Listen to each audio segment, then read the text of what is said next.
நேற்று நம்மளோட ஓபிக்கு ஒரு பேஷண்ட் வந்தாங்க.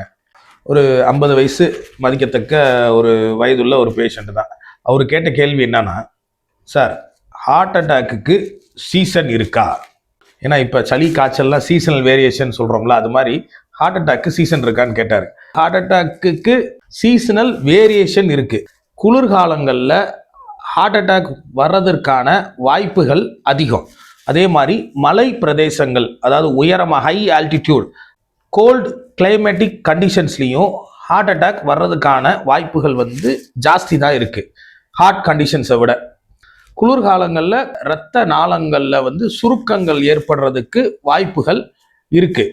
இது 70% பிளாக் அப்படின்னு சொல்லி அவங்களுக்கு ஆல்ரெடி இருந்தது அப்படின்னா ப்ராக்ரஸ் ஆகி 90 to 95 to 100% ஆகிறதுக்கு ஆன வாய்ப்புகள் குளிர்காலங்களில் இருக்கு. அதனால அந்த பேஷண்ட் கேட்டதுக்கான பதில் குளிர்காலங்களில் ஹார்ட் அட்டாக் வருவதற்கான வாய்ப்புகள் சற்று அதிகமே.